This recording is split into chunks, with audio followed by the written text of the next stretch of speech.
Bertemu lagi dengan saya, Fadilatul Umi Chandra Mahendra dari Offering Day Kesehatan Masyarakat Angkatan 2019 UM. Ya, kali ini kita akan membahas sedikit tentang Treponema pallidum. Yuk kita simak. Nah, kali ini sebelumnya, apakah kalian tahu bagaimana gambaran dari Treponema pallidum? Nah, di sini dia gambaran dari Treponema pallidum. Treponema pallidum ini termasuk bakteri yang motil atau dapat bergerak. Dia juga termasuk patogen terhadap manusia atau parasit obligat intraseluler. Dia dianggap sebagai anaerob obligat atau tidak membutuhkan oksigen dalam hidupnya. Bakteri ini tidak dapat hidup saat dia berada di udara kering, suhu panas, desinfektan, dan juga sabun. Dia juga tidak bisa hidup jika tidak memiliki inang atau tidak bisa bertahan hidup apabila dia di luar tubuh host mamalia. Nah, Treponema pallidum ini tidak bisa menular melalui benda mati atau benda yang telah dipakai oleh pengidap penyakit dari yang disebabkan oleh Treponema pallidum. Hal ini karena dipengaruhi oleh faktor suhu dan pH, di mana suhu yang cocok bagi Treponema pallidum adalah 30-37 derajat Celcius dan pH yang cocok sekitar 7,2 sampai 7,4. Treponema pallidum termasuk bakteri gram negatif dengan bentuk spiral yang ramping dan lebar sekitar 0,2 mikrometer dan panjang sekitar 5 hingga 15 mikrometer. Bakteri ini terdiri dari 8 hingga 14 gelombang atau kumparan. Organisme ini aktif bergerak dan berotasi dengan cepat. Dia dapat berkembang biak dengan cara membelah diri secara melintang, dan dia itu tidak bisa dibiakkan melalui media buatan, namun dapat dibiakkan melalui hewan percobaan. Nah, selanjutnya kita bahas tentang struktur dari Treponema pallidum. Bagaimana sih struktur dari Treponema pallidum? Nah, di sini dia gambaran dari struktur Treponema pallidum. Nah, struktur Treponema pallidum ini terdiri dari membran sel dalam, di mana dinding selnya itu dilapisi oleh peptidoglikan yang tipis. Ada juga membran sel luar, dan ada juga ribosom, ada juga aksial filamen, ada juga endoflagella.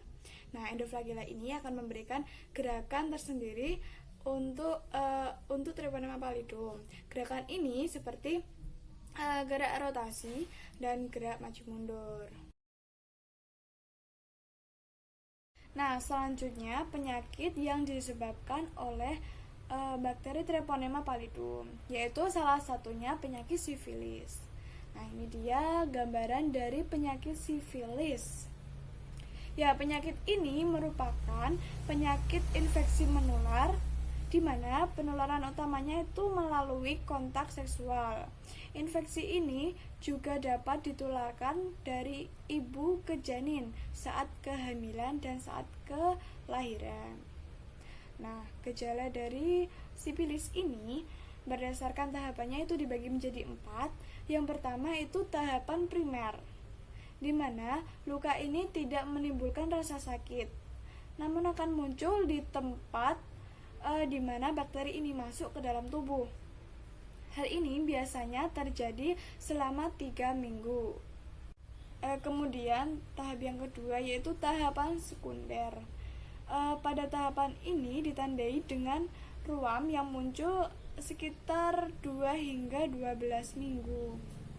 Ruam biasanya terlihat coklat kemerahan, padat, kecil, datar, atau terangkat pada kulit kurang dari 2 cm. Pada orang yang berkulit gelap, warna luka ini mungkin terlihat lebih terang daripada kulit di sekitarnya. Gejala lain dapat juga timbul pada tahapan ini, yang berarti infeksi ini sudah menyebar luas ke seluruh tubuh. Gejala ini seperti demam, terus sakit tenggorokan, merasa lemah, penurunan berat badan, rambut rontok terutama pada alis, bulu mata, dan kulit pada kepala. Yang selanjutnya leher kaku, sakit kepala, cepat marah, pembengkakan kelenjar getah bening. Ya, selanjutnya tahap ketiga yaitu tahap laten. Jika seseorang yang mengalami penyakit sifilis ini tidak segera diobati, maka dia akan menuju pada tahap laten, di mana tahap ini tidak akan mengalami gejala apapun selama 5 hingga 20 tahun, atau sesingkat-singkatnya itu mengalami 1 tahun. Tahapan ini dapat didiagnosis secara akurat dengan melakukan tes darah. Kemudian yang terakhir adalah tahap akhir atau tersier. Pada tahapan ini merupakan tahap paling menular dari penyakit sifilis. Tahap ini menyebabkan masalah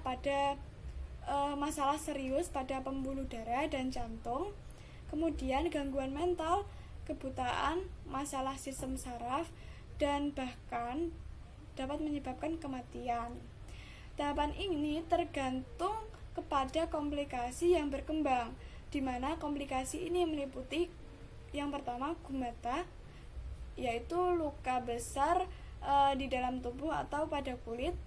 Yang kedua itu sifilis kardiovaskuler yang mempengaruhi pembuluh darah dan jantung. Yang ketiga neurosifilis, yaitu yang mempengaruhi sistem saraf. Nah, itu dia gejala dari penyakit sifilis. Bagaimana sih cara pengobatan dan pencegahannya?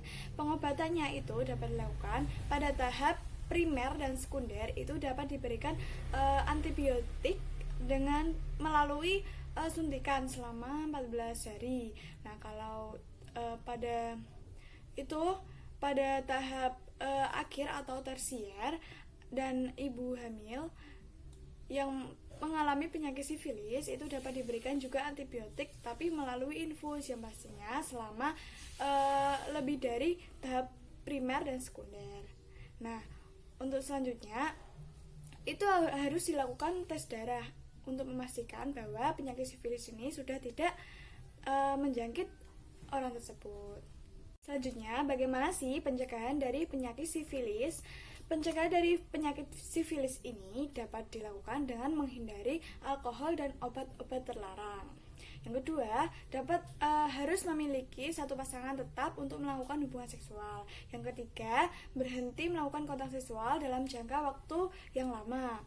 Terus, secara terbuka mendiskusikan riwayat penyakit kelamin yang dialami bersama pasangan. Nah, itu dia pembahasan sedikit mengenai Treponema pallidum dan juga penyakit yang disebabkan oleh Treponema pallidum. Sekian dari saya, semoga bermanfaat. Tetap stay at home, jaga kesehatan. Terima kasih. Wassalamualaikum warahmatullahi wabarakatuh.